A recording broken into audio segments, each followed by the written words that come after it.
97.5 WFHR and 105.5 WIRI, your Wisconsin Rapids home for locally grown radio. Here's your Daily News Roundup. From the Wisconsin Rapids local newsroom, I'm Melissa Kay.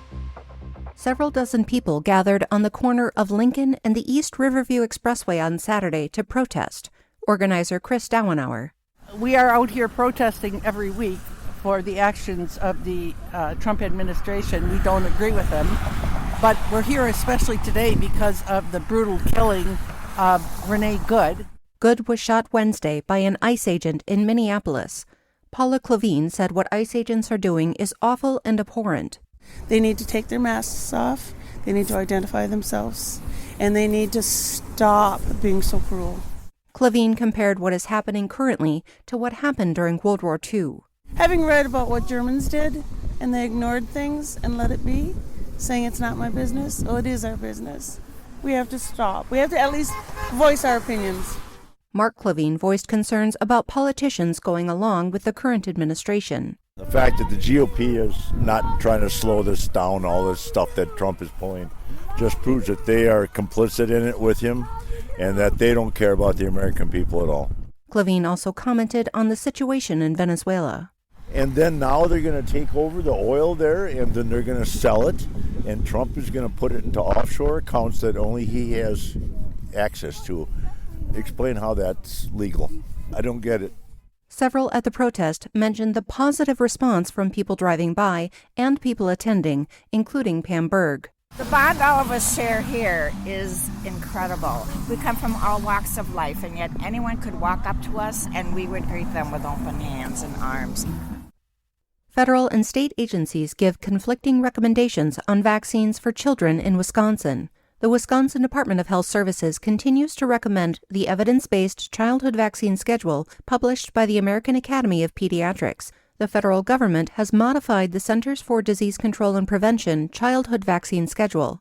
DHS Secretary Kristen Johnson said these new CDC recommendations were based on another country's practices, not on data or evidence regarding disease risk to children in the United States. Johnson goes on to say that copying a different country's vaccine schedule, which doesn't have a comparable health and social infrastructure, will not result in the same health outcomes. She said this creates chaos and confusion, risking the health of Wisconsin's youngest and most vulnerable citizens. Wisconsin Medicaid will continue to cover all recommended vaccines for eligible Medicaid members, including newborns.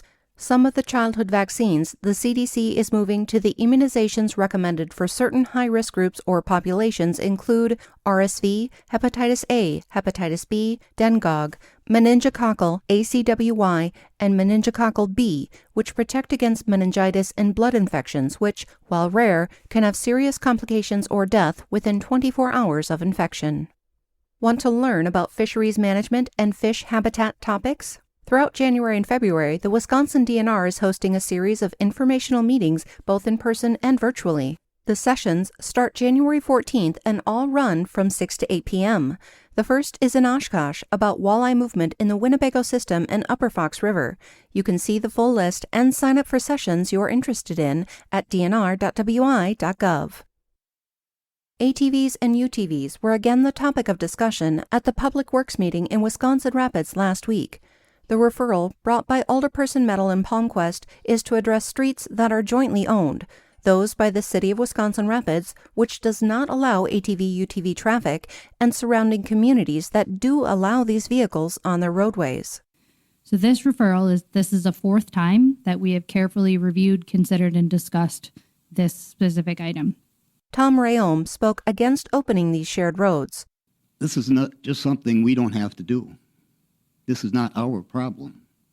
It's the surrounding community's problem. Currently, there is only one section of road that is open to ATV-UTV traffic in Wisconsin Rapids. That's a portion of Griffith and County Highway Z near Walmart that is jointly owned by Wood County. Palmquest stated this ordinance is different from the referendum that voters said no to and fixes some of the issues with enforcing closed and open roads. With this recommendation, several of the shared roads on the outskirts of Wisconsin Rapids would be opened and signage would be posted where roads are open and where they are closed. The referral passed the Public Works Committee with a 3-0 vote. It will now go before the full council. Another item on the agenda is removing all 2-hour parking restrictions and replacing them with no overnight parking. After hearing from constituents with concerns about removing all of them, Chairperson Palmquist said they are modifying the referral to reflect the initial request from business owners downtown on the east side of the river. The motion passed 3-0 to remove 2-hour parking on a portion of 2nd Street South. Local news at the top and bottom of every hour throughout the day or on demand anytime at WFHR.com and WIRI.FM. From the Wisconsin Rapids Local Newsroom, I'm Melissa Kay.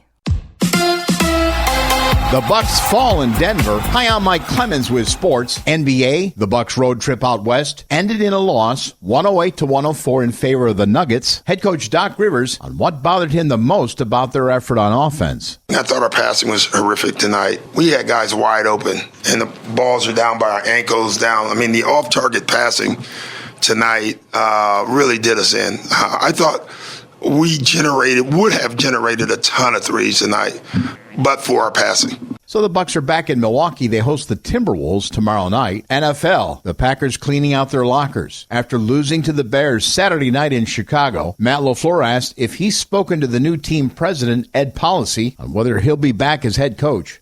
We talked briefly on the plane, and there's going to be a time when we're going to get together either later tonight or tomorrow sometime. LaFleur stressed he wants to remain in Green Bay, calling it the best job in the NFL. With sports, I'm Mike Clemens. I'm meteorologist Brandon Bormans. Mostly sunny skies to kick off the work week. High temperatures in the mid-30s. For tonight, increasing clouds with lows in the upper 20s. On Tuesday, some rain showers possible. A bit of freezing rain possible in the morning with high temps in the upper 30s. That's your Wisconsin Rapids News Roundup from WIRI and WFHR, locally grown radio. Find more news anytime at WFHR.com and WIRI.FM. Subscribe to this podcast on Spotify, Apple, or wherever you find your podcasts.